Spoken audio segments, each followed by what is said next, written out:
और बच्चों, कैसी चल रही है पढ़ाई? इस वीडियो में हम सॉल्व करेंगे numericals on Coulomb's law. So let's start. पहले 3 छोटे छोटे क्वेश्चन सॉल्व करते हैं ताकि इंजन थोड़ा गर्म हो, फिर बाद में एक से बढ़कर एक क्वेश्चन देखेंगे। जैसे कोई स्मूथ हॉरिजॉन्टल सरफेस है, इस पे एक चार्ज रखा हुआ है, चार्ज की वैल्यू है Q और इस पर मास भी ले लेते हैं M। थोड़ी दूरी पर वैसा ही एक दूसरा चार्ज रखा हुआ है, इस पे भी चार्ज की वैल्यू Q है और मास कितना है M। अगर इन दोनों को हम ऐसे ही छोड़ दें तो क्या ये यहाँ पे टिकेंगे? कभी नहीं, ये एक दूसरे को रिपेल करेंगे, ये इधर भाग जाएगा और ये इधर चला जाएगा। बट अगर हम इन दोनों को एक इंसुलेटिंग स्ट्रिंग से जोड़ दें, स्ट्रिंग कैसी होनी चाहिए? इंसुलेटिंग, अचालक धागा, तब क्या होगा? तब ये एक दूसरे को रिपेल तो करेंगे बट स्ट्रिंग की वजह से अब ये अपने ही जगह पे बने रहेंगे। बट इसमें एक चीज और होगी, सिंस ये दोनों एक दूसरे को रिपेल कर रहे हैं, स्ट्रिंग में खिंचाव उत्पन्न होगा, जिससे स्ट्रिंग में एक फोर्स डेवलप होगा जिसको हम बोलते हैं टेंशन फोर्स। तो अगर इन दोनों के बीच की सेपरेशन ए हो तो हमें क्वेश्चन में कह रहा है कि आप tension in the string calculate करके बताओ। यह है पहला क्वेश्चन। दूसरा क्वेश्चन देखते हैं, इसको मैंने पिछले वीडियो में भी बताया था। जैसे किसी पॉइंट से दो इंसुलेटिंग स्ट्रिंग ऐसे ही ले ली जाए और उनसे दो छोटे छोटे चार्ज Q मान लेते हैं और मास M मान लेते हैं, इस तरह से लटका के छोड़ दिए जाए तो यहाँ एक पर्टिकुलर एंगल बनेगा और पिछली वीडियो में मैंने उस एंगल को कैलकुलेट भी किया था। अब हमें क्या करना है, इस सिस्टम को ग्रेविटी फ्री स्पेस में लेके जाना है। अगर आप इसको ग्रेविटी फ्री स्पेस में लेके जाओगे तो इस पे mg नहीं लगेगा। फिर क्या होगा, इस स्ट्रिंग की पोजीशन हो जाएगी ऐसे हॉरिजॉन्टल और इलेक्ट्रोस्टैटिक रिपल्सिव कूलम फोर्स तो लगेगा ही लगेगा। तो इसकी ग्रेविटी फ्री स्पेस में जैसी पोजीशन होगी डायरेक्ट उसी को बनाते हैं। अब ये चार्ज यहां, ये चार्ज यहां, कैसी इनकी पोजीशन होगी? हॉरिजॉन्टल। कहां पे है हम लोग? ग्रेविटी फ्री स्पेस में। और इसमें भी हमें स्ट्रिंग में टेंशन निकालना है। स्ट्रिंग की टोटल लेंथ यहां भी गिवन है a। तो ये है हमारा क्वेश्चन नंबर 2। फिर वैसे ही क्वेश्चन नंबर 3 देखते हैं। फिर से एक हॉरिजॉन्टल सरफेस है, यहां पे एक वॉल, दीवार, यहां पे एक चार्ज है, चार्ज की वैल्यू है Q, मास भी चलिए ले लेते हैं M और ये फिक्स है, इसको हम लोगों ने समहाउ फिक्स कर रखा है। यहां पे एक दूसरा चार्ज ले लेते हैं, ये भी वैसा ही चार्ज है, इस पे भी चार्ज की वैल्यू है Q और इस पे भी मास है M। तो ये चार्ज इस चार्ज को रिपेल करेगा, जिसकी वजह से ये चार्ज इस वॉल को प्रेस करेगा। तो इन दोनों के बीच में लगेगा नॉर्मल रिएक्शन। हमें इन दोनों के बीच लगने वाले नॉर्मल रिएक्शन को ही फाइंड आउट करना है। इसमें हमें क्या निकालना है? Find normal reaction N, normal reaction by the wall. तो ये 3 क्वेश्चन देखते हैं। सबसे पहले इस क्वेश्चन को सॉल्व करते हैं। अगर इसका हम एफबीडी बनाए तो mg लगेगा नीचे, नॉर्मल रिएक्शन N लगेगा ऊपर। इन दोनों ने एक दूसरे को रिपेल किया, इलेक्ट्रिक फोर्स लगा Fe, जिसकी वजह से स्ट्रिंग में डेवलप हुआ टेंशन। और टेंशन कैसा लगता है? Always act away from the body. तो ये अगर कोई ऑब्जेक्ट है तो हमेशा टेंशन फोर्स इससे अवे यानी दूर जाती हुई दिशा में लगेगा। टेंशन फोर्स का तो यही फंडा होता है। तो यहां से अगर हम इसका इक्विलिब्रियम देखें तो N इज इक्वल्स टू लिखेंगे व्हाट? mg और T इज इक्वल्स टू लिखेंगे Fe। सिंस ये इक्विलिब्रियम है इसलिए जितना फोर्स राइट साइड में उतना फोर्स लेफ्ट साइड में, तो T इज इक्वल्स टू होगा Fe। Fe की वैल्यू K, Q1 Q2 दोनों Q है तो ये हो जाएगा Q स्क्वायर और डिवाइडेड बाई A स्क्वायर। वैसे ही यहां पे अगर हम देखें तो इन दोनों के बीच में भी इलेक्ट्रोस्टैटिक रिपल्सिव फोर्स लगेगा Fe और इसमें भी लगेगा स्ट्रिंग में टेंशन T। फिर वहां इक्विलिब्रियम के लिए हम क्या लिखेंगे? T is equals to Fe की वैल्यू कितनी होगी? K Q square divided by A square. वैसे यहां अगर हम देखें तो इनके और इनके बीच में लगेगा इलेक्ट्रोस्टैटिक रिपल्सिव फोर्स Fe। इसका अगर एफबीडी बनाए तो mg नीचे, एक नॉर्मल रिएक्शन ऊपर, ये है normal reaction by the ground, धरातल द्वारा उस चार्ज पार्टिकल पर ऊपर की तरफ लगने वाला नॉर्मल रिएक्शन। इस फोर्स की वजह से ये इस वॉल को प्रेस करेगा, तो बदले में वॉल द्वारा इस चार्ज पार्टिकल पर एक नॉर्मल रिएक्शन लगेगा। इसी नॉर्मल रिएक्शन को हमें कैलकुलेट करना है, ये है normal reaction by the wall. तो यहां से हमें normal reaction by the wall कितनी मिलेगी? जितना फोर्स राइट उतना फोर्स लेफ्ट, यानी NW is equals to Fe। और यहां भी Fe की वैल्यू कितनी होगी? K Q square upon A square. तो ये 3 छोटे छोटे क्वेश्चंस क्लियर हुए। अब आगे बढ़ते हैं। अब आगे ऐसे क्वेश्चंस करेंगे जिसमें तीन या फिर तीन से ज्यादा चार्जेस होंगे। अभी तक हम लोगों ने जितने भी क्वेश्चन किए उसमें चार्जेस कितने होते थे? सिर्फ दो, और कूलम्स लॉ इजीली हम लोग लगा देते थे। बट अब चार्जेस दो से ज्यादा होंगे, तीन होंगे, चार होंगे, पांच होंगे, छह होंगे। तो अब वैसा क्वेश्चन करेंगे, उसके लिए एक छोटा सा आपको प्रिंसिपल समझना होगा जिसे हम कहते हैं सुपरपोजिशन प्रिंसिपल। तो देखते हैं सुपरपोजिशन प्रिंसिपल। ये आपने ग्रेविटेशन वाले चैप्टर में भी पढ़ा होगा। सुपरपोजिशन प्रिंसिपल बहुत ही सिंपल सा छोटा सा प्रिंसिपल है, बट जानना जरूरी है। सपोज यहां कोई चार्ज है -q और यहां कोई चार्ज है +q1, तो क्या होगा? Plus minus attraction along the joining line. ये इस पे जो फोर्स लगाएगा उसकी वैल्यू मान लेते हैं F1। वैसे ये भी इस पे फोर्स लगाएगा, बट सिर्फ इसी पर लगने वाले फोर्सेस को कंसीडर करते हैं। तो इसने उस पे फोर्स लगाया कितना? F1। F1 की वैल्यू कैसे निकालेंगे? कूलम्स लॉ से। अब ये प्रिंसिपल ये कहता है कि अगर यहां पे एक दूसरा चार्ज आ जाए +q2, तो इसके आने से इन दोनों के बीच में जो फोर्स लग रहा था उस पर कोई भी इफेक्ट नहीं पड़ेगा। यानी दो चार्जेस के बीच में लगने वाले फोर्स पर थर्ड चार्ज या किसी भी अन्य चार्ज के प्रेजेंस का कोई भी इफेक्ट नहीं पड़ता। बट इसके आने से क्या होगा? ये भी इस पे फोर्स लगाएगा। अगर ये भी पॉजिटिव है, ये नेगेटिव है, तो ये भी अट्रैक्ट करेगा अलोंग द ज्वाइनिंग लाइन। मान लेते हैं इसका फोर्स कितना है? F2। फिर वैसा ही अगर सपोज ये एक और चार्ज आ जाता है Q3, तो इसके आने से क्या होगा? इन दोनों के बीच में जो फोर्स लग रहा था F1 या इन दोनों पेयर के बीच में जो फोर्स लग रहा था F2, उस पे कोई भी इफेक्ट नहीं पड़ेगा। बट इसके आने से क्या होगा? ये भी अपना फोर्स लगाएगा along the joining line, attract करेगा। मान लेते हैं फोर्स कितना है? F3। कैसे निकालेंगे? कूलम्स लॉ से। फिर वैसे ही इन जनरल मान लेते हैं यहां कोई चार्ज है Qn, इसको माइनस ले लेते हैं। ये क्या करेगा? इसके आने से इन सभी पेयर्स के बीच में जो जो फोर्स पहले लग रहा था उसमें कोई भी डिस्टरबेंस नहीं होगा। दो चार्जेस के बीच लगने वाले फोर्स पर अन्य किसी भी चार्ज के प्रेजेंस का कोई भी इफेक्ट नहीं पड़ता। तो अगर इस तरह से ढेर सारे चार्ज होंगे तो सब अपना अपना साइन के हिसाब से और कूलम्स लॉ के हिसाब से अपना अपना फोर्स लगाएंगे। तो जैसे ये माइनस है तो माइनस माइनस में क्या होगा? रिपल्शन होगा। ये फोर्स लगाएगा अपना Fn along joining line. But अब अगर हमें -q पर टोटल फोर्स की वैल्यू कैलकुलेट करनी हो, तो फोर्स कैसी क्वांटिटी होती है? Vector quantity. तो सीधे सीधे तो नहीं जोड़ सकते। तो टोटल फोर्स की अगर हम बात करें तो वो होगा F1 plus F2 plus dot dot dot Fn, और कैसा? वेक्टर सम वाला। नेट फोर्स की वैल्यू कैलकुलेट करने के लिए हमें सभी इंडिविजुअल फोर्सेस का वेक्टर सम करना होगा। अब इस पे जब आप न्यूमेरिकल्स देखेंगे तो आपको अच्छे से ये कॉन्सेप्ट क्लियर हो जाएगा। तो ये सुपरपोजिशन प्रिंसिपल क्लियर हो गया। ढेर सारे चार्जेस होंगे तो हमें क्या करना है? सभी पेयर को पकड़ पकड़ के कूलम्स लॉ लगाते चले जाना है। तो अब इस पर बेस्ड कुछ क्वेश्चंस को देखते हैं। तो सुपरपोजिशन प्रिंसिपल की कहानी खत्म। अब देखिए सबसे पहला क्वेश्चन, क्वेश्चन नंबर 1। ये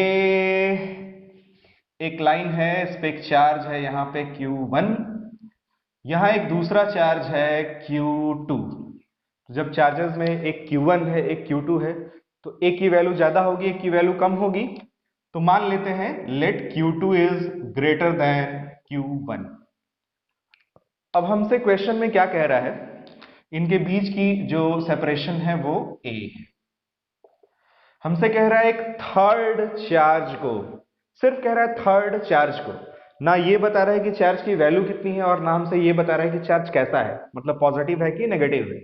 बस कह रहा है एक थर्ड चार्ज को इन दोनों के ज्वाइनिंग लाइन पे हम कहां पे रखें कि उस पर लगने वाला नेट फोर्स की वैल्यू 0 हो। नेट फोर्स की वैल्यू 0 होगी तो हम ऐसे भी बोल सकते हैं कि थर्ड चार्ज को हम कहां पे रखें कि वो इक्विलिब्रियम में हो, संतुलन की अवस्था में हो। तो देखते हैं इनकी ज्वाइनिंग लाइन पे हम थर्ड चार्ज को कहां पे रख सकते हैं और क्यों क्वेश्चन में इसकी वैल्यू और इसका साइन गिवन नहीं है। तो मान लेते हैं जो चार्ज हम लोग इसको रखने वाले हैं थर्ड चार्ज को, उसकी वैल्यू है Q0। तो इसकी ज्वाइनिंग लाइन को अगर हम ध्यान से देखें तो इसमें हमें तीन भाग दिखाई देते हैं। एक Q1 से इधर वाला हिस्सा, एक Q1 और Q2 के बीच वाला हिस्सा और एक Q2 के आगे वाला हिस्सा। अगर इधर हम कहीं चार्ज को रखें और सपोज इस चार्ज को हम पॉजिटिव लेते हैं, क्योंकि क्वेश्चन में तो कुछ गिवन नहीं है। अगर ये पॉजिटिव होगा तो ये इसको रिपेल करेगा और वो भी इसको रिपेल करेगा। तो जब दोनों मिल के इसको ढकेलेंगे तो क्या इस पे नेट फोर्स कभी जीरो हो सकता है? कभी जीरो नहीं होगा। नेट फोर्स जीरो होने के लिए क्या होना चाहिए कि इसका फोर्स इधर लगे तो उसका फोर्स इधर लगे और दोनों मैग्नीट्यूड में इक्वल भी हो। तो इधर हम कहीं भी रखेंगे, दोनों मिलके इसको ढकेलेंगे तो इस पर नेट फोर्स जीरो होने की तो पॉसिबिलिटी ही नहीं है। वैसे ही अगर हम इधर कहीं चार्ज को रखें तो भी ये इसको रिपेल करेगा, ये भी इसको रिपेल करेगा, दोनों मिलके इसको ढकेलेंगे। उधर भी कहीं इस चार्ज पर नेट फोर्स जीरो होने की पॉसिबिलिटी नहीं है। अब आते हैं इन दोनों के बीच में। बीच में भी अगर हम एकदम मिड पॉइंट पे देखें, कहां देखें? मिड पॉइंट पे। तो मिड पॉइंट पर अगर हम इस चार्ज को रखेंगे तो इस वाले चार्ज से डिस्टेंस और उस वाले चार्ज से डिस्टेंस इक्वल इक्वल होगी, a/2 तो कूलम्स लॉ याद करिए। कूलम्स लॉ में फोर्स किस किस चीज पे डिपेंड करता है? चार्जेस के प्रोडक्ट पे और बीच की सेपरेशन पे। बीच की सेपरेशन तो सेम हो गई, बट अगर हम चार्ज का प्रोडक्ट देखें तो अगर इसको हम Q0 मान रहे हैं तो इसके लिए प्रोडक्ट होगा Q1 Q0 और उसके इसके बीच में जो फोर्स लगेगा उसके लिए जब हम चार्ज का प्रोडक्ट देखेंगे तो आएगा Q2 Q0। सिंस Q2 की वैल्यू ज्यादा है इसलिए उसका फोर्स भी ज्यादा होगा, तो इसका फोर्स ज्यादा आएगा और ये छोटा सा चार्ज है इसलिए इसका फोर्स कम होगा। ये चीज क्लियर हो रही है आपको? दूरी बराबर बराबर है तो जो चार्ज तगड़ा होगा उसका फोर्स भी ज्यादा आएगा। तो सिंस क्वेश्चन में गिवन है क्या, या हमने माना है क्या, Q2 is greater than Q1, तो उसका फोर्स ज्यादा है, इसका फोर्स कम है, तो भी ये मिड पॉइंट पे इक्विलिब्रियम में नहीं आ सकता। तो हम लोगों ने ये भी एनालाइज कर लिया कि ये इधर इधर और बीच में यानी ठीक मिड पॉइंट पे कभी भी इक्विलिब्रियम की कंडीशन में नहीं रह सकता। अब अगर हम मिड पॉइंट से इधर जाएं तो सिंस ये तो पहली बात तगड़ा चार्ज है, ऊपर से आप उसी के नजदीक इस चार्ज को ले गए तब तो इसका फोर्स और भी ज्यादा बढ़ जाएगा। और एक तो बेचारा ये कमजोर चार्ज है, ऊपर से आप इसको और दूर ले गए तो फिर इसकी वैल्यू, फोर्स की जो वैल्यू है तो और डिक्रीज हो जाएगी। तो मिड पॉइंट के इधर भी नेट फोर्स जीरो होने की पॉसिबिलिटी नहीं है। जैसे ये 25 वाट का बल्ब हो, ये सिर्फ 5 वाट का बल्ब हो, आपसे पूछा जाए कि किस पॉइंट पे हम खड़े रहें कि दोनों बल्ब की रोशनी हमें बराबर बराबर मिले, तो क्या यहाँ पे कभी खड़े रहेंगे तो दोनों बल्ब की रोशनी हमें बराबर मिलेगी? कभी नहीं, क्योंकि वो एक तो बल्ब का वाटेज ज्यादा है, उसकी रोशनी ज्यादा होगी, और एक तो आप उससे नजदीक खड़े हो तो इसकी रोशनी आपको ज्यादा मिलेगी। एक तो बेचारा ये छोटा बल्ब था, इसका वाटेज कम था, और आप इससे दूर चले गए तो उसकी रोशनी तो और कम हो जाएगी। ये चीज क्लियर हो पा रही है आपको? तो पक्का है जो थर्ड चार्ज हमें रखना है वो इस छोटे वाले चार्ज के हमें नजदीक रखना होगा। तो वैल्यू मान लेते हैं Q0 और इसके अब साइन की बात करते हैं। अगर ये Q0 पॉजिटिव है तो ये लगाएगा इस पे रिपल्सिव फोर्स, Q1 का फोर्स मान लेते हैं F1, और ये लगाएगा इधर रिपल्सिव फोर्स, Q2 का फोर्स मान लेते हैं F2। बट अगर ये नेगेटिव हुआ तो फिर ये वाला अपनी तरफ अट्रैक्टिव फोर्स लगाएगा और ये वाला अपनी तरफ अट्रैक्टिव फोर्स लगाएगा, यानी फोर्सेस की जो डायरेक्शन है वो हमेशा अपोजिट टू ईच अदर ही होगी। अगर ये पॉजिटिव है तो इसने इसको रिपेल किया, इसने भी रिपेल किया, अगर F1 F2 इक्वल हो जाए तो ये इक्विलिब्रियम में आ जाएगा। अगर ये नेगेटिव होगा तो ये अट्रैक्ट करेगा, ये भी अट्रैक्ट करेगा, तो भी ये इक्विलिब्रियम में आ जाएगा। यानी इक्विलिब्रियम में आने के लिए इसके साइन का कोई लेना देना नहीं है, साइन का कोई केस नहीं है, साइन का कोई सीन नहीं है। इसका साइन कुछ भी हो, बस पोजीशन सही होनी चाहिए। अगर हम वहां पे इसे रख देंगे तो ये पक्का है इक्विलिब्रियम में आ जाएगा। तो ये चीज क्लियर हो गई कि इसके साइन का कोई लेना देना नहीं है, पॉजिटिव भी हो सकता है, ये नेगेटिव भी हो सकता है। फिर देखिए फिजिक्स में कुछ क्वेश्चन ना फर्मा क्वेश्चन होते हैं। फर्मा समझते हो आप? फर्मा यानी सांचा। जैसे मकान वगैरह बनते, कभी आपने देखा होगा तो पिलर ढालने के लिए एक सांचा होता है, फिर उसमें हम लोग कंक्रीट डालते हैं, छड़ होती है, फिर सुबह खोलते हैं तो वो ढांचा तैयार हो जाता है। वैसे ही फिजिक्स में कई सारे मतलब फर्मा वाले क्वेश्चन होते हैं। तो ये देखिए मैंने एक फर्मा वाला ही क्वेश्चन लिया है, जनरल क्वेश्चन लिया है।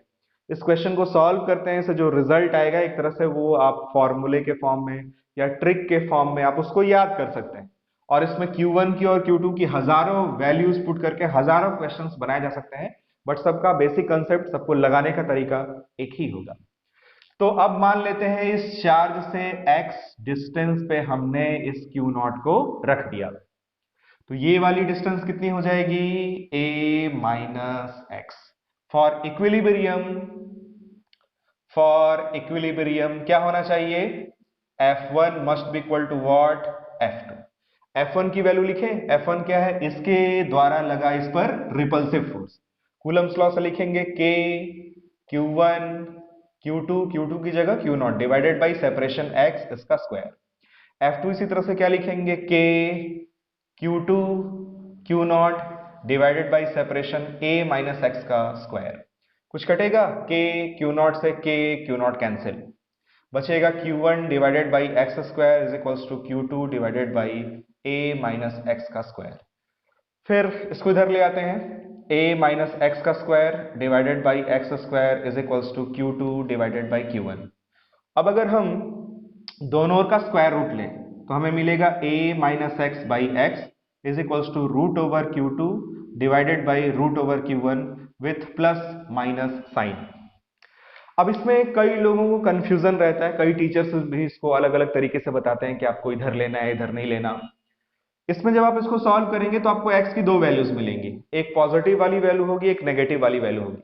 कुछ लोग सोचते हैं कि पॉजिटिव वैल्यू है तो हमें इधर वैल्यू लेनी है, नेगेटिव वैल्यू का मतलब हमें इधर जाना है। और अभी हम लोगों ने एनालाइज किया था कि इधर x की वैल्यू पॉसिबल नहीं है तो पॉजिटिव वाली वैल्यू ले लेते हैं। बट अगर आप ऐसा करोगे तो अगले केस में जिसमें इसको हम नेगेटिव करेंगे उसमें आपको फिर प्रॉब्लम होने लगेगी, आप कंफ्यूज हो जाओगे। तो आपको सिंपली क्या याद रखना है, या हमने कहीं ओरिजिन तो बनाया नहीं है कि हम साइन के अकॉर्डिंग x को या a माइनस एक्स को कंसिडर कर रहे हैं। तो यहां सिंपली x लेंथ है और लेंथ कभी भी नेगेटिव नहीं होती। तो इसमें जब हम दो साइन लेंगे तो पॉजिटिव वाले साइन से हमें x की पॉजिटिव वैल्यू मिलेगी और वही हमारा आंसर होगा, वही करेक्ट वैल्यू होगी। और नेगेटिव लेने से हमें नेगेटिव वाला x का वैल्यू मिलेगा, उसे हम छोड़ देंगे। तो सीधे सीधे यहां से पॉजिटिव वैल्यू ले लेते हैं, ये आएगा a minus x upon x is equals to positive square root लिया root over Q2 divided by root over Q1। Cross multiplication कर देते हैं, a root Q1 minus x root Q1 is equals to x root Q2। इसको transfer करेंगे उधर, a root Q1 is equals to x root Q2 plus x root Q1। a root Q1 is equals to x common root over Q2 plus root over Q1। यहां से हमें देखिए x की value मिलेगी a root over Q1 divided by root over Q2 plus root over Q1। अब इसमें Q1 की Q2 की कुछ भी वैल्यू हम पुट करें, इसकी जो वैल्यू हो वो कभी भी नेगेटिव नहीं आएगी, ये एक पॉजिटिव वैल्यू है और वही हमारा आंसर होगा। हाँ, इसमें याद क्या रखना है कि Q2 की वैल्यू ग्रेटर देन Q1 है, हालांकि उससे कोई फर्क नहीं पड़ता। तो ये चीज क्लियर हो गया।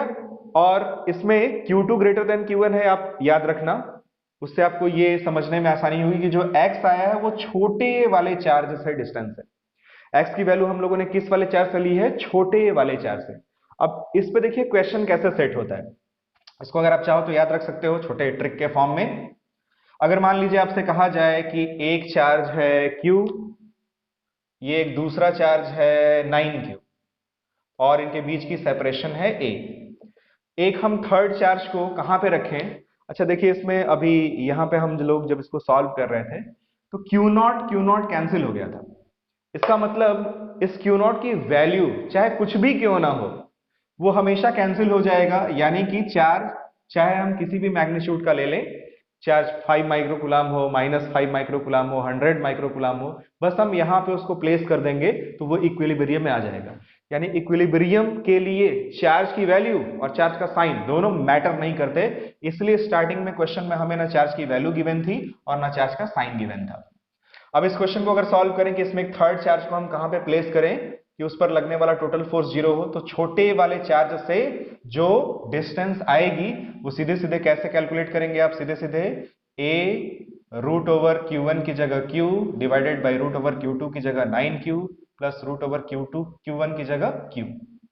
सीधे सीधे यही फॉर्मूला यूज करेंगे, Q1 की जगह Q और Q2 की जगह 9Q।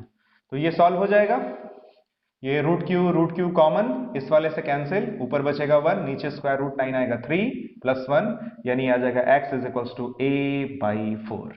a/4 यानी आधा का आधा। यहां कहीं पे अगर आप किसी भी थर्ड चार्ज को, चाहे उसकी वैल्यू और साइन कुछ भी क्यों ना हो, अगर आप यहां पे रख दोगे तो वो इक्विलिब्रियम में आ जाएगा। तो ये क्वेश्चन एकदम अच्छे से क्लियर हो गया, वेरी गुड। अब आगे बढ़ते हैं, इसी का केस नंबर 2 देखते हैं। ऐसा ही एक और क्वेश्चन देखते हैं, चलिए इसको जनरल फॉर्म में नहीं, एक एग्जाम्पल के फॉर्म में कर लेते हैं। जैसे ये एक चार्ज है, इसकी वैल्यू है Q, इससे a डिस्टेंस पे एक दूसरा चार्ज है, इसकी वैल्यू है -9Q। फिर हमसे वही कह रहा है कि इनकी ज्वाइनिंग लाइन पे एक थर्ड चार्ज को, फिर से हमें चार्ज की ना वैल्यू गिवन है और ना साइन गिवन है, तो अब तो आपको क्लियर ही हो गया होगा कि उससे कोई फर्क नहीं पड़ता। फिर पूछ रहा है कहां पे रखा जाए कि अब की बार फिर से वो इक्विलिब्रियम में हो। तो अब अगर हम इसको देखें, इन दोनों चार्जेस के बीच में अगर हम कहीं भी थर्ड चार्ज को रखेंगे, तो अगर वो पॉजिटिव होगा तो क्या होगा, पहले इसको देखते हैं। सपोज आपने यहां पे एक थर्ड चार्ज Q0 को रख दिया, इसने इसको रिपेल किया और इसने इसको अट्रैक्ट किया, दोनों फोर्स सेम डायरेक्शन में आ रहे हैं ना, तो क्या ये कभी इक्विलिब्रियम में हो सकता है? कभी नहीं होगा। तो आप बीच में कहीं भी रखोगे आपको यही केस मिलेगा, दोनों एक ही तरफ फोर्स लगाएंगे, इसलिए ये कभी भी इक्विलिब्रियम में नहीं रह सकता। तो बीच में कहीं इक्विलिब्रियम की तो पॉसिबिलिटी ही नहीं है। अब उधर देखते हैं, इधर कहीं अगर आपने चार्ज को रखा तो ये इसको रिपेल करेगा और ये इसको अट्रैक्ट करेगा। अब की बार फोर्स की डायरेक्शन तो एक दूसरे के अपोजिट मिल रही है, बट इधर आप कहीं भी थर्ड चार्ज को रखोगे, ये वाला चार्ज हमेशा उससे नजदीक होगा और ये वाला चार्ज हमेशा उससे दूर होगा। सिंस इसकी वैल्यू भी ज्यादा है और ये वाला चार्ज हमेशा इससे नजदीक आ रहा है, तो इसका फोर्स हमेशा इसके फोर्स से ज्यादा होगा। तो अगर इसका फोर्स ज्यादा होगा, इसका फोर्स कम होगा, तो भी हमें इक्विलिब्रियम की कंडीशन तो नहीं ही मिलेगी, क्योंकि इक्विलिब्रियम में होने के लिए दोनों फोर्सेस का डायरेक्शन अपोजिट ही नहीं, दोनों का मैग्नीट्यूड भी सेम होना चाहिए। तो इस केस में जो हमें इक्विलिब्रियम अगर कहीं मिल सकता है तो वो किधर मिल सकता है, छोटे वाले चार्ज के नजदीक, बट दोनों चार्जेस के बीच में नहीं, इस साइड। तो मान लेते हैं यहां पे हम फिर से इस Q0 को रख देते हैं और डिस्टेंस कितना ले लिया जाए, x। इन दोनों के बीच की डिस्टेंस कितनी है, a। फिर से हम इसको सॉल्व करेंगे। इसकी वजह से इस पे जो फोर्स लगेगा, सपोज उसकी वैल्यू है F1, इसकी वजह से इस पे जो फोर्स लगेगा वो कैसा होगा, अट्रैक्टिव। ये प्लस रिपल्सिव, ये माइनस ये प्लस फोर्स लगा attractive. So for equilibrium F1 must be equal to what, F2। अब F1 की वैल्यू लिखने जा रहे हैं, K, Q1 की जगह Q, Q2 की जगह Q0 डिवाइडेड बाई x का स्क्वायर इज इक्वल्स टू, अब F2 लिखेंगे, उसकी वजह से इस पर लगा अट्रैक्टिव फोर्स है K, Q1 की जगह 9Q। याद है कूलम्स लॉ लगाते समय चार्जेस को साइन के साथ नहीं लिखते, तो माइनस से हमसे मतलब नहीं है, इंटू Q0 और डिवाइडेड बाई बीच की सेपरेशन होगी a प्लस एक्स का स्क्वायर। तो कोई डाउट नहीं है, यहां से यहां तक गए a प्लस और गए x, बीच की सेपरेशन कितनी हो गई, a प्लस एक्स। कुछ कटेगा, k q q0, k q q0 cancel, 1 by x square is equals to 9 upon a plus x का स्क्वायर। इसको इधर ले आते हैं, a प्लस एक्स का square upon x square is equals to 9। अब लेंगे स्क्वायर रूट, यहां से हमें मिलेगा a plus x upon x is equals to +-3। अब दोनों वैल्यूज लेके चेक करते हैं, और फिर मैंने आपको क्या बताया था कि आपको कुछ नहीं सोचना, x लेंथ है, लेंथ कभी भी नेगेटिव नहीं होती। तो इसमें लेते हैं दोनों वैल्यूज, अगर पॉजिटिव वैल्यू लेंगे तो देखिए क्या आएगा, a plus x by x is equals to 3। यहां से हमें मिलेगा a plus x is equals to 3x, ये गया उधर 2x is equals to a, hence x की वैल्यू आएगी a बाई 2। कैसी वैल्यू मिल रही है, पॉजिटिव। दूसरे को भी लेके चेक कर लेते हैं, अगर माइनस लेंगे तो क्या आएगा, a plus x upon x is equals to -3, a plus x is equals to -3x, ये गया उधर a is equals to -4x, यहां से x की वैल्यू मिलेगी -a/4।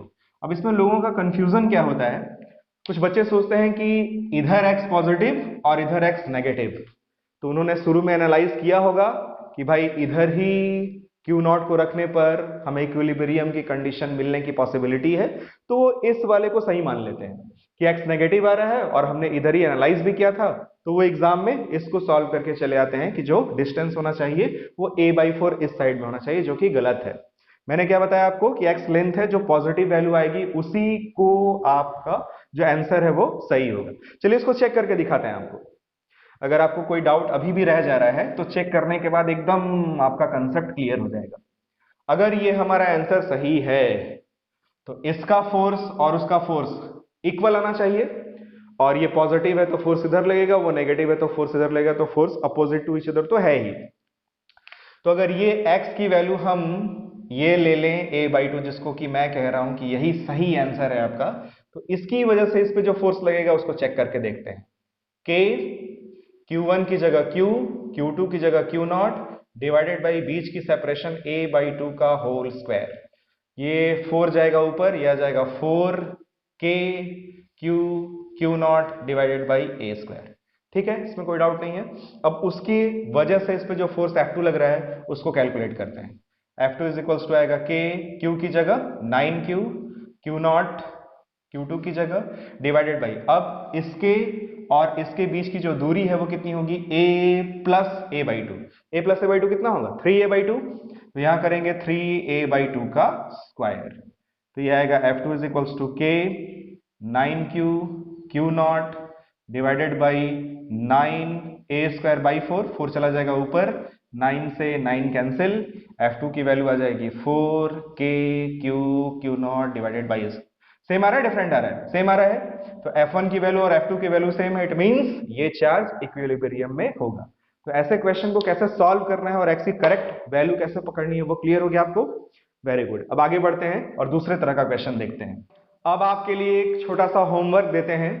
सेकंड वाले केस में, यानी जो हम लोगों ने एक एग्जांपल के फॉर्म में इस क्वेश्चन को सॉल्व किया है, आप Q1 और माइनस Q2 लेके क्वेश्चन को सॉल्व करना और फिर x की वैल्यू को कैलकुलेट करना, वही फर्मा क्वेश्चन टाइप का। मैं बता देता हूं x की वैल्यू कितनी आएगी। x की वैल्यू आएगी a root over Q1 upon root over Q2 minus root over Q1, और यहां भी Q2 की वैल्यू ग्रेटर देन Q1 होगी, तभी ये वैल्यू पॉजिटिव होगी। आप चेक भी कर सकते हो, हमने क्या एग्जांपल लिया था, Q और माइनस 9Q। तो माइनस छोड़ के अगर सिर्फ वैल्यू को पुट करें तो Q1 की जगह Q और Q2 की जगह 9Q, तो रूट क्यू कैंसिल, 9 का स्क्वायर रूट आएगा 3, 3 माइनस 1 आएगा 2, a/2 अपना आंसर मिल जाएगा, और वही आंसर आया भी था। तो ये आपके लिए छोटा सा होमवर्क है। तो अब आगे बढ़ते हैं, अब एक दूसरे तरह का क्वेश्चन देखते हैं।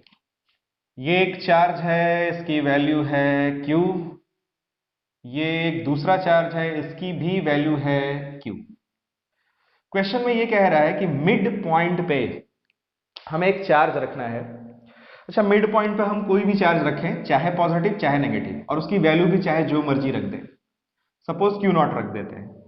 तो इसने इसको रिपेल किया, ये डिस्टेंस सेम सेम, ये pair same same, so force भी दोनों का सेम सेम होगा।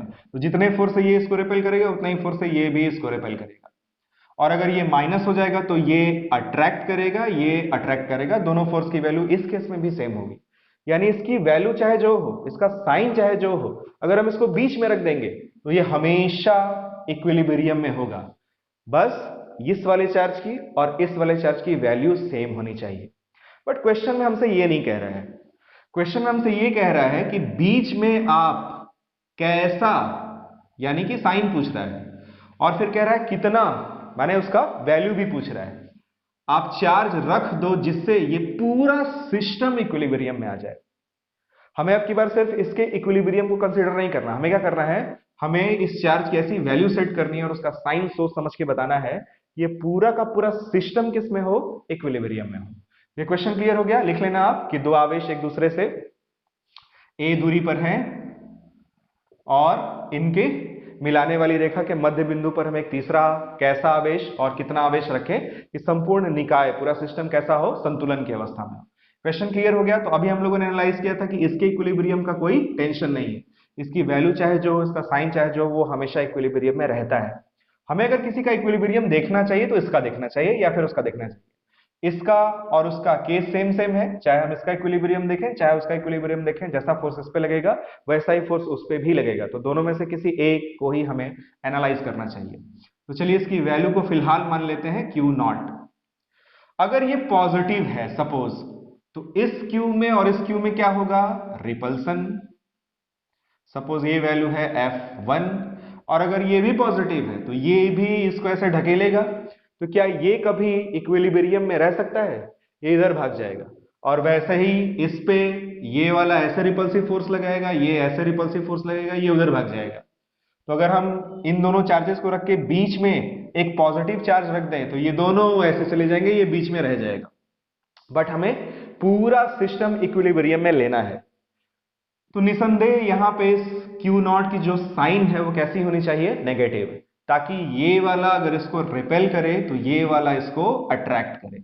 अब अट्रैक्ट कितने फोर्स से करेगा वो डिपेंड करता है इस चार्ज की वैल्यू पे। तो हमें वही तो कैलकुलेट करके बतानी है कि इस चार्ज की वैल्यू आप कितनी सेट करोगे। साइन तो हमें क्लियर हो गया, साइन कैसा होना चाहिए, नेगेटिव, और हमें इसकी वैल्यू को कैलकुलेट करके बताना है ताकि ये इक्विलिब्रियम में आ जाए। ये इक्विलिब्रियम में आएगा तो ये भी इक्विलिब्रियम में आएगा। इसके और इसके बीच में जो रिपल्सिव फोर्स F1 इधर लग रहा है वैसा ही फोर्स इधर भी लगेगा F1, और इसके बीच में जैसा अट्रैक्टिव फोर्स इधर लग रहा है F2 वैसा ही इधर भी लगेगा F2। तो ये इक्विलिब्रियम में, ये इक्विलिब्रियम में, और ये तो इक्विलिब्रियम में होगा ही हो। तो इससे क्या होगा, पूरा सिस्टम हमारा इक्विलिब्रियम में आ जाएगा। तो हमें इक्विलिब्रियम की जो चिंता करनी है वो किसके लिए करनी है, इसके लिए। तो इक्विलिब्रियम के लिए क्या होना चाहिए, for equilibrium F1 must be equal to what, F2। अब F1 की वैल्यू लिखते हैं, उसकी वजह से इस पर लगा रिपल्सिव फोर्स है, तो K Q डिवाइडेड बाई बीच की separation A square is equals to, अब F2 की वैल्यू लिखने जा रहे हैं, इसकी वजह से इस पे लगा अट्रैक्टिव फोर्स है, वो क्या होगा, K Q not divided by इसके और इसके बीच की सेपरेशन क्या होगी, ये मिड पॉइंट पे था तो ये वाली दूरी आएगी a/2, तो ये होगा a/2 का स्क्वायर। कुछ कैंसिल होगा, KQ से KQ cancel, Q divided by a square is equals to ये आएगा 4Q not divided by a square. a square से a स्क्वायर भी कैंसिल, हमें Q नॉट की वैल्यू चाहिए थी, Q नॉट की वैल्यू होगी Q/4, और साइन कैसा होगा, नेगेटिव। ये होगा हमारा आंसर। तो अब आगे बढ़ते हैं और कुछ और क्वेश्चंस को देखते हैं, और अब कुछ पॉलीगन टाइप के क्वेश्चन करते हैं। बहुत सारे क्वेश्चन आपको ऐसे भी मिलेंगे बुक्स वगैरह में और आपके बोर्ड एग्जाम्स वगैरह में भी आते रहते हैं। ये एक इक्विलैटरल ट्राइंगल है और इसके सभी वर्टेक्स पे इक्वल चार्ज रखा हुआ है, Q Q और Q, और इस इक्विलैटरल ट्राइंगल की जो साइड है वो A है। इस वाले साइड के मिड पॉइंट पे एक दूसरा चार्ज रखा हुआ है Q नॉट। हमें इसी चार्ज पर फोर्स की वैल्यू बतानी है। फिगर बना लेना, लिख लेना, find total force on Q not.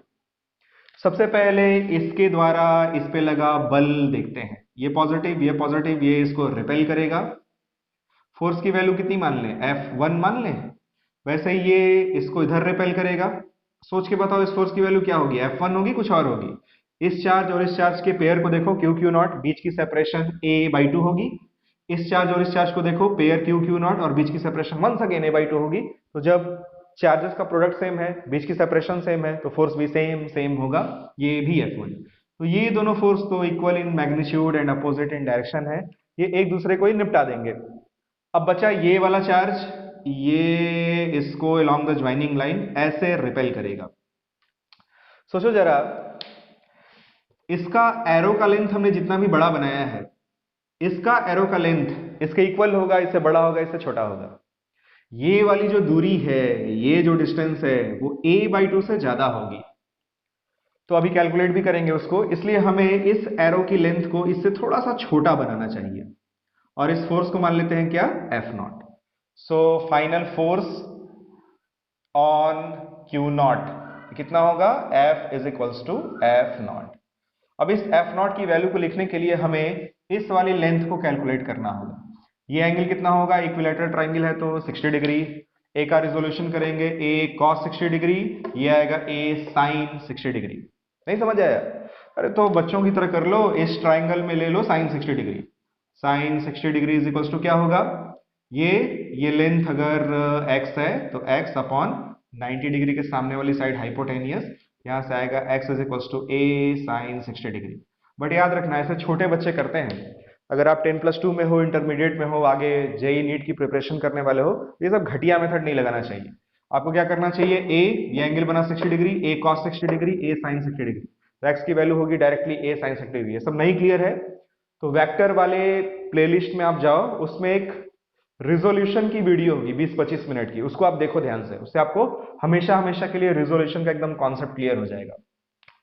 अब इसकी वैल्यू लिखते हैं कूलम्स लॉ से, K Q1 में Q, Q2 की जगह Q not divided by distance x का square, F is equals to K Q not divided by, इसकी वैल्यू a√3/2 होगी, इसका स्क्वायर करेंगे तो कितना आ जाएगा, a स्क्वायर 3/4, फाइनली आ जाएगा 4K Q not divided by 3a square. और डायरेक्शन अगर कोई पूछे तो इस पॉइंट को अगर हम A मान लें, इस पॉइंट को B मान लें, इस पॉइंट को C मान लें, ये मिड पॉइंट था M मान लें, तो आप इस फोर्स की डायरेक्शन लिखोगे अलोंग AM, AM के अनुदिश, AM के अनुदिश, अलोंग AM। ये क्वेश्चन क्लियर हुआ, छोटा सा प्यारा सा क्वेश्चन था। अब आगे बढ़ते हैं, दूसरा क्वेश्चन करते हैं। फिर से ऐसा ही इक्विलैटरल ट्राइंगल लेते हैं और उसके सभी वर्टेक्स पे फिर से सेम चार्ज होंगे। अब की बार हमें क्या करना है, किसी एक वर्टेक्स पे रखे चार्ज पर टोटल फोर्स की वैल्यू को कैलकुलेट करना है। तो फिर से फिगर बना लेते हैं। ये एक इक्विलैटरल ट्राइंगल है, इसकी साइड कितनी मान ली जाए, A मान ली जाए, सभी वर्टेक्स पे इक्वल चार्ज रखे हुए हैं Q और Q। हमें क्या करना है, किसी एक वर्टेक्स पे रखे हुए चार्ज पर फोर्स की वैल्यू को कैलकुलेट करना है। इस पे जैसा फोर्स इन दोनों की वजह से लगेगा वैसा ही फोर्स इस पे इन दोनों की वजह से लगेगा, वैसा ही फोर्स इस पे भी इन दोनों की वजह से लगेगा। तो हमें किसी एक पे ही कैलकुलेट करना चाहिए क्योंकि बाकी पे भी वैसा ही फोर्स लगेगा। तो इस पे कैलकुलेट करते हैं फोर्स। अच्छा, इन तीनों चार्जेस को अगर हम ऐसे ही बस ले जाके यहाँ पे रख दें तो क्या ये कभी ऐसे टिके रह सकते हैं? कभी नहीं। इसको ये दोनों मिलकर ढकेलेंगे, इधर चला जाएगा, ये इधर चला जाएगा, या वो इधर चला जाएगा। तो क्वेश्चन में गिवन है कि ये फिक्स है, रेस्ट स्टेट में है। अब कैसे है वो हमें नहीं सोचना। तो छोटा छोटा फेविक्विक आता है ना, ऐसे लगाया आपने और तीन चार्जेस को रख दिया। किसी एक चार्ज पर हमें टोटल फोर्स कैलकुलेट करना है, तो इस पे कैलकुलेट करेंगे। सबसे पहले इसके द्वारा इस पे जो फोर्स लगेगा वो होगा along the joining line, repulsive in nature. Value कितनी मान ली जाए, F0 मान ली जाए। इसको मैं आपको दो तरीके से बताता हूं, मेथड 1 और मेथड 2। तो सबसे पहले देखते हैं मेथड नंबर 1।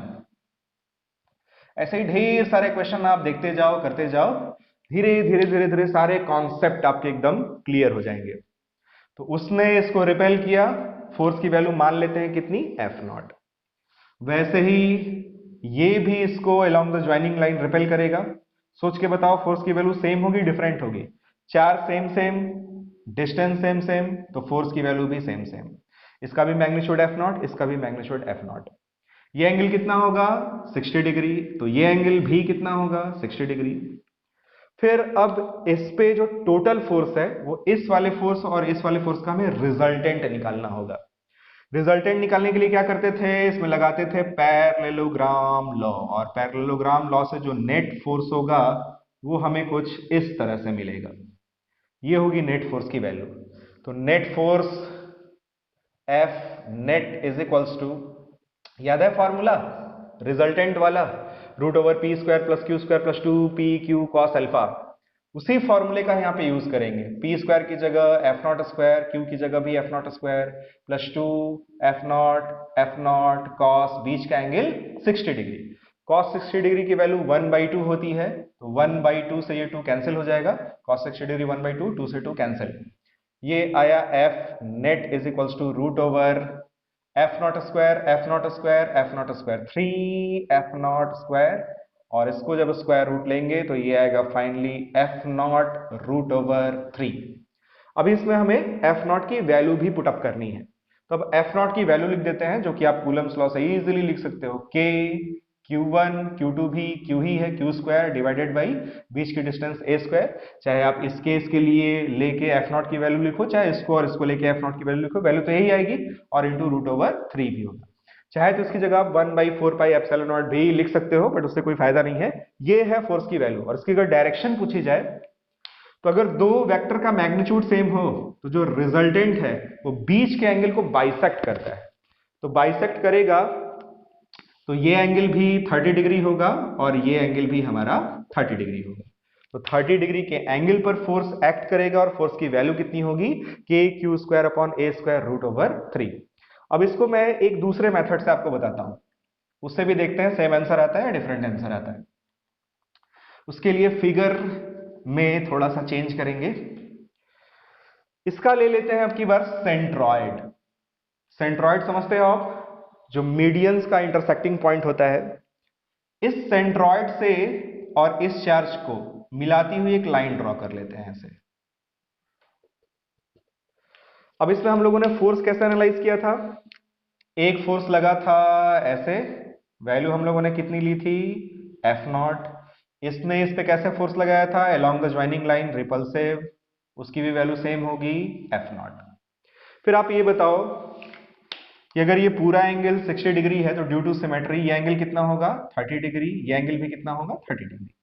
तो ये एंगल भी 30 डिग्री होगा और ये एंगल भी 30 डिग्री होगा। अब इसमें हम क्या करने जा रहे हैं, इन दोनों फोर्सेस का कंपोनेंट करेंगे। इस एफ नॉट का इस डायरेक्शन में जो कंपोनेंट होगा वो आएगा एफ नॉट कॉस 30 डिग्री, और उसके परपेंडिकुलर डायरेक्शन में जो कंपोनेंट आएगा वो होगा एफ नॉट साइन 30 डिग्री। ये मेथड भी हमें आना चाहिए, क्योंकि हम फॉर्मूला तभी यूज कर सकते हैं जब हमारे पास में दो वेक्टर्स हों, दो फोर्सेस हों। अगर बहुत सारे फोर्सेस लगने लगेंगे तो फिर आपको घूम फिर के इसी मेथड पे आना होगा, तो ये भी प्रैक्टिस में होना चाहिए। फिर इसका भी अगर कंपोनेंट करें तो इस डायरेक्शन में जो कंपोनेंट होगा वो वही आएगा एफ नॉट कॉस 30 डिग्री, और परपेंडिकुलर डायरेक्शन में जो कंपोनेंट होगा वो कितना होगा, वो होगा एफ नॉट साइन 30 डिग्री। अब इसको हम लोगों ने दो पार्ट्स में तोड़ दिया, अब आपको इसको देखने की जरूरत नहीं, अब इससे कोई लेना देना नहीं। वैसे ही इस फोर्स को भी हम लोगों ने दो पार्ट में तोड़ दिया, अब इससे भी कोई लेना देना नहीं है। अब एक तरह से इस पे चार फोर्सेस लग रहे हैं। इन दोनों फोर्सेस को आप देखो, डायरेक्शन अपोजिट है और मैग्नीट्यूड सेम है, F not sine 30, F not sine 30, दोनों एक दूसरे को निपटा देंगे। और ये जो एफ नॉट कॉस 30 और एफ नॉट कॉस 30 है, दोनों सेम डायरेक्शन में है, इसलिए दोनों जुड़ जाएंगे।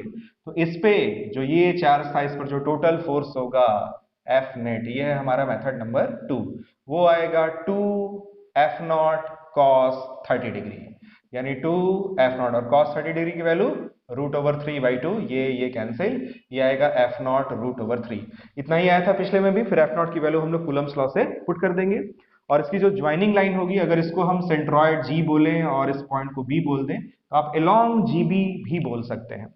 ये क्वेश्चन क्लियर हुआ, ये था मेथड नंबर 2, बहुत ही प्यारा मेथड था, आई होप आपको समझ आया होगा। तो अब आगे बढ़ते हैं, कुछ और क्वेश्चंस को देखते हैं। अगर पिछले वाले क्वेश्चन में थोड़ा बहुत वेरिएशन किया जाए तो वेरिएशन को भी देख लेते हैं, ताकि आपको घर पे भी कोई प्रॉब्लम ना हो।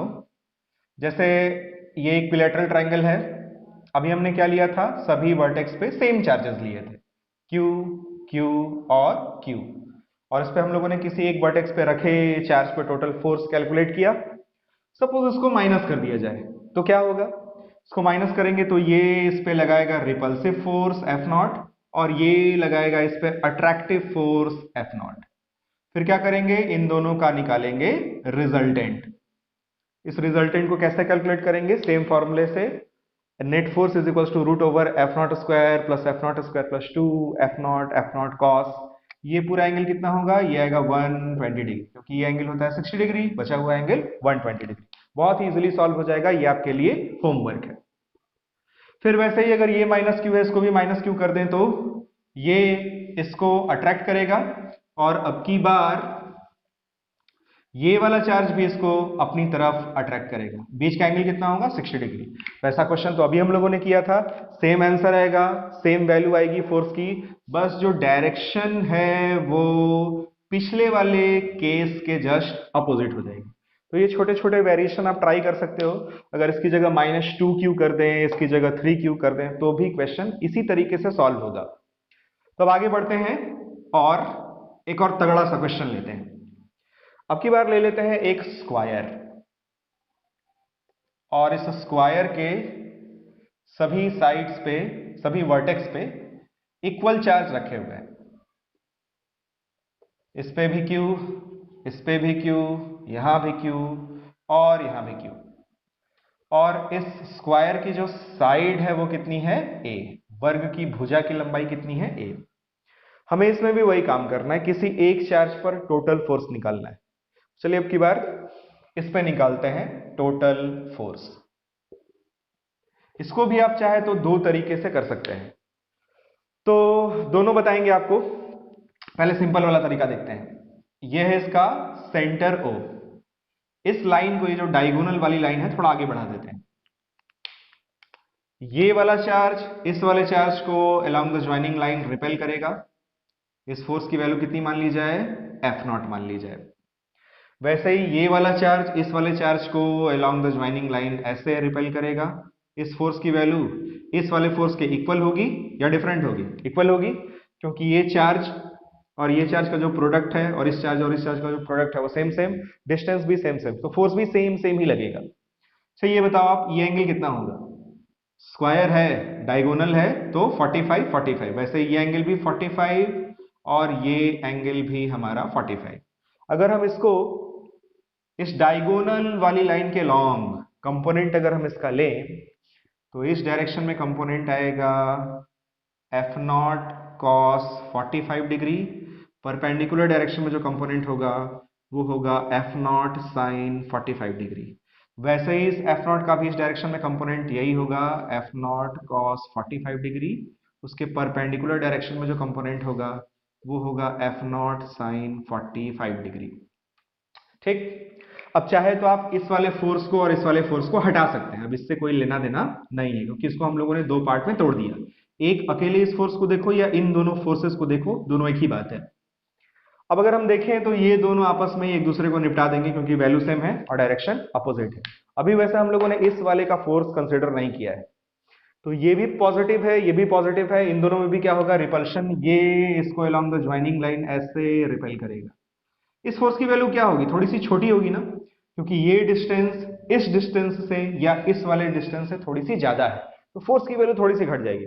इसलिए हमें एरो की लेंथ थोड़ी सी छोटी बनानी चाहिए। इस फोर्स को एफ डैश मान लें। अब ये वाला फोर्स और ये वाला फोर्स तो एक दूसरे को निपटा दिया, अब चाहे तो इनको भी हटा सकते हैं, इनकी कहानी खत्म। अब इस पर लगा सिर्फ तीन फोर्स, और तीनों फोर्स की आप डायरेक्शन देखो, सेम डायरेक्शन में। तो अगर सेम डायरेक्शन में वेक्टर्स होते हैं तो क्या करते हैं, सीधे सीधे ऐड कर देते हैं। इस पर जो फाइनल फोर्स की वैल्यू होगी, नेट फोर्स कितना आ जाएगा, F net is equals to, सबको जोड़ेंगे, F not cos 45 degree plus F not cos 45 degree, ये आएगा 2 F not cos 45 degree plus ये एफ डैश। कॉस 45 डिग्री की वैल्यू 1/√2 प्लस एफ डैश। √2 का अगर हम न्यूमरेटर और डिनोमिनेटर में मल्टीप्लाई कर दें तो ये कैंसिल हो जाएगा, ये आ जाएगा F not √2 plus F dash. अब इसके बाद हमें कूलम्स लॉ से एफ नॉट की और एफ डैश की वैल्यू को बस लिखना है और कुछ नहीं करना। एफ नॉट की वैल्यू क्या होगी, के क्यू स्क्वायर डिवाइडेड बाई बीच की डिस्टेंस ए स्क्वायर इंटू √2 प्लस √2 को लिखना ना भूलें। एफ डैश क्या है, इसकी वजह से लगा फोर्स, यहां से यहां तक की जो सेपरेशन या जो डिस्टेंस है वो कितनी आएगी, a√2। ठीक है, ए साइड है तो जो स्क्वायर का डायगोनल का लेंथ होता है वो कितना होता है, a√2। तो ये एफ डैश आ जाएगा के Q1 Q2 that is Q square divided by A square into, sorry A square नहीं, a√2 का स्क्वायर। बस हो गया, के Q1 Q2 divided by r square, r की जगह a√2 का स्क्वायर कर देंगे। अब यही आपका आंसर है। अब इसको चाहो तो आप थोड़ा सा और सॉल्व कर लो, के क्यू स्क्वायर √2 अपॉन ए स्क्वायर प्लस ये आएगा के Q square upon 2a square. इसमें से कुछ कॉमन कॉमन दिख रहा है, यस, के क्यू स्क्वायर अपॉन ए स्क्वायर कॉमन है। यहां से बचेगा √2 प्लस यहां से बचेगा 1/2। ये होगा हमारा आंसर। और इसका जो डायरेक्शन है उसको आप क्या बोलेंगे, सपोज ये पॉइंट है ए, ये पॉइंट है बी, ये पॉइंट है सी है, तो अलोंग AC। तो डायरेक्शन कैसे रिप्रेजेंट करनी है, हमें कैसे लिखना है एग्जाम वगैरह में, वो क्लियर हो गया आपको, अलोंग AC। अब इसको अगर हम दूसरे मेथड से सोचें कि दूसरे मेथड से कैसे लगेगा, तो दूसरे मेथड से भी आप बहुत ही इजीली इसको सॉल्व कर सकते हैं। दूसरे मेथड से भी आपको बताते हैं। दूसरे मेथड से सॉल्व करने के लिए क्या करेंगे, इसका फोर्स याद है कितना लगा था, इसका फोर्स लगा था इधर F0, इसका फोर्स कितना लगा था इधर F0। पहले इन दोनों को ही निपटाते हैं। इस F0 और इस F0 का जो रिजल्टेंट है वो इन दोनों को बाइसेक्ट करता हुआ इधर लगेगा और उसकी वैल्यू होगी F0√2। ये सारी चीजें मैंने वेक्टर में पढ़ा चुके हैं। तो वेक्टर का कंसेप्ट तो क्लियर होना ही होना चाहिए, और हम लोग अब यहाँ क्लास लेते समय ये मान के चलते हैं कि आपको वेक्टर के कंसेप्ट क्लियर होंगे। तो ये एफ नॉट परपेंडिकुलर होगा, तो फाइनल जो रिजल्टेंट की वैल्यू होती है वो होती है एफ नॉट रूट टू, और इसके वजह से जो फोर्स इधर लग रहा है, इस फोर्स को हमने क्या माना था, एफ डैश। तो इस एफ नॉट और इस एफ नॉट का अपने रिजल्टेंट ले लिया। अब इससे और इससे कोई मतलब नहीं है, एफ नॉट रूट टू इन दोनों का रिजल्टेंट हो गया, और उसी डायरेक्शन में लग रहा है ये एफ डैश। तो जो नेट फोर्स होगा, उस एफ नेट फोर्स की वैल्यू आप कैसे लिखोगे, F not root over two plus F dash, और फिर इन दोनों की वैल्यूज को आप कूलम्स लॉ से लिख लेना। वही आंसर आ रहा है, सेम आंसर आ रहा है, वही आंसर आएगा। तो अब आगे बढ़ते हैं और एक दूसरा क्वेश्चन देखते हैं। कभी कभी क्या होगा कि चार्जेस की जो पोजीशन है वो हमें कोऑर्डिनेट्स के फॉर्म में दिया हुआ होगा, तो वैसा भी एक क्वेश्चन करके देख लेते हैं। सपोज एक चार्ज है Q, ये रखा हुआ है a,0 पे, एक दूसरा चार्ज है Q, ये रखा है 0, B पे, एक तीसरा चार्ज है Q, ये रखा हुआ है 0, -B पे। हमसे पूछ रहा है इस पे आप टोटल फोर्स कैलकुलेट करके बताओ। तो पहले इसमें तो फिगर बनाना होगा, तो सबसे पहले ड्रॉ करते हैं एक्स एक्सिस, इधर वाई एक्सिस। a,0 कहाँ होगा, ओरिजिन से a डिस्टेंस पे इधर कहीं, यहाँ चार्ज है Q, ये डिस्टेंस है a। क्यों भाई, a,0 कहाँ होगा, x एक्सिस पे। 0, B कहाँ होगा, 0, B होगा y एक्सिस पे। तो कहीं भी अंदाजे से आप y मान लो, उससे कोई फर्क नहीं पड़ता। ये है हमारा b, एक चार्ज यहाँ पे रखा हुआ है। वैसे ही 0, B कहाँ होगा, ओरिजिन से उतने ही डिस्टेंस नीचे यहाँ पे, ये एक चार्ज और रखा हुआ है Q। हमें उस पर टोटल फोर्स बताना है। तो प्लस प्लस क्या होगा, इसमें होगा रिपल्सन, वैल्यू कितनी मान ली जाए, एफ नॉट। वैसे ही इसमें भी क्या होगा, रिपल्सन। सेम फोर्स लगेगा, अलग फोर्स लगेगा, सेम फोर्स लगेगा, क्योंकि ये डिस्टेंस होगी root over A square plus B square, ये डिस्टेंस भी होगी पाइथागोरस थ्योरम से root over A square plus B square. तो जब चार्जेस का जो पेयर है वो सेम सेम है, डिस्टेंस सेम सेम है, तो फोर्स भी सेम सेम ही लगेगा। इसको अगर आपने एफ नॉट माना है तो ये भी एफ नॉट ही आप मानोगे। ड्यू टू सिमेट्री ये एंगल और ये एंगल भी सेम होगा, तो ये एंगल और ये एंगल भी उतना ही होगा, सेम सेम होगा। इसको मान लेते हैं थीटा थीटा। फिर इसमें इस एफ नॉट को रिजॉल्व करते हैं। इस एफ नॉट का इस डायरेक्शन में कंपोनेंट होगा F not cos theta, perpendicular direction में जो कंपोनेंट होगा वो आएगा एफ नॉट साइन थीटा। वैसे ही इस एफ नॉट का इस डायरेक्शन में वही कंपोनेंट होगा एफ नॉट कॉस थीटा, और इस डायरेक्शन में कंपोनेंट होगा F not sine theta. F not sine theta, F not sine theta cancel, और F not cos theta, F not cos theta same direction में आने की वजह से जुड़ जाएगा। तो जो फाइनल नेट फोर्स आएगा, टोटल फोर्स आएगा, वो आएगा 2 F not cos theta. 2 F naught की वैल्यू लिखेंगे कूलम्स लॉ से, k q1 q2 divided by यहां से यहां तक की distance root over A square plus B square का स्क्वायर इंटू, अब हमें कॉस थीटा की भी वैल्यू लिखनी है। ये एंगल थीटा थीटा, तो ये भी थीटा थीटा होगा। किसी भी ट्राइंगल से आप कॉस थीटा की वैल्यू को देख के लिख लो। कॉस थीटा क्या होगा, बेस अपॉन हाइपोटेनियस। बेस कितना है a, और हाइपोटेनियस कितना है root over A square plus B square. तो फाइनली कितना आ जाएगा ये, 2k a Q square upon, ये स्क्वायर रूट हटेगा और यहां स्क्वायर रूट है, तो A square plus B square multiplied by root over A square plus B square, ये आएगा A square plus B square की पावर 3/2। और इसकी डायरेक्शन किधर होगी, डायरेक्शन होगी अलोंग पॉजिटिव एक्स एक्सिस। ये क्वेश्चन भी क्लियर हो गया, ऐसा क्वेश्चन भी आएगा तो आप कर लोगे अब, ठीक है, वेरी गुड। अब आगे बढ़ते हैं, एक और इंपॉर्टेंट कॉन्सेप्ट बताते हैं आपको। अगर कभी क्वेश्चन में ऐसा गिवन हो कि एक रेगुलर पॉलीगन है, अब रेगुलर पॉलीगन में वो इक्विलैटरल ट्राइंगल भी हो सकता है, वो रेगुलर हेक्सागन भी हो सकता है, पेंटागन भी हो सकता है, ऑक्टागन भी हो सकता है। तो कुछ एग्जाम्पल करते हैं। इक्विलैटरल ट्राइंगल, स्क्वायर और हेक्सागन, इसी से आपको क्लियर हो जाएगा। कंसेप्ट क्या है, याद क्या रखना है आपको कि अगर किसी भी रेगुलर पॉलीगन के सभी वर्टेक्स पे इक्वल चार्ज रखे हो, चाहे पॉजिटिव चाहे नेगेटिव, उससे फर्क नहीं पड़ता। बस इक्वल चार्ज होने चाहिए। चलिए इसमें माइनस ले लेते हैं, minus Q minus Q minus Q minus Q minus Q और माइनस क्यू। इसमें प्लस ले लेते हैं, plus Q plus Q plus Q और प्लस क्यू। तो अगर इस रेगुलर पॉलीगन के सेंटर पर हम कोई भी चार्ज रख दें, चाहे पॉजिटिव चाहे नेगेटिव, उस पर जो नेट फोर्स की वैल्यू होगी वो हमेशा जीरो होगी। चेक कर लेते हैं। अगर यहां पे कोई चार्ज रख दिया जाए, चाहे पॉजिटिव हो चाहे नेगेटिव हो, उससे कोई फर्क नहीं पड़ता। तो अगर पॉजिटिव ही ले लें तो ये इसको रिपेल करेगा इधर, उतना ही फोर्स से ये इसको इधर रिपेल करेगा, उतना ही फोर्स से ये इसको इधर रिपेल करेगा और उतने ही फोर्स से ये इसको इधर रिपेल करेगा। तो क्या होगा, इस फोर्स को ये कैंसिल करेगा, इस फोर्स को ये कैंसिल करेगा, नेट फोर्स क्या आएगा, जीरो।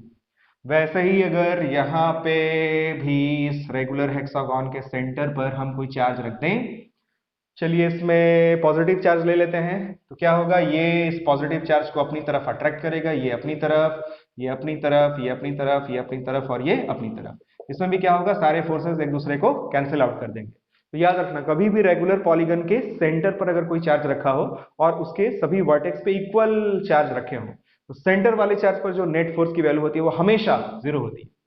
अब आप सोच रहे हो कि सर इसमें तो बड़े प्यार से आपने दिखा दिया, ये इसको कैंसिल कर दिया, ये इसको कैंसिल कर दिया, इसमें भी आपने प्यार से दिखा दिया, इसमें आप दिखाओगे कैसे कैंसिल हो रहा है। तो इसमें भी चलिए आपको दिखाते हैं कैसे कैंसिल होगा। ये Q, ये Q और ये Q, ये है इसका सेंटर। सेंटर पे रखा हमने एक चार्ज। थोड़ा सा बड़ा फिगर बना लेते हैं ताकि एकदम अच्छे से आपको समझ आ जाए। तो तीनों वर्टेक्स पे क्या है, सेम चार्ज रखे गए हैं, Q, Q और Q।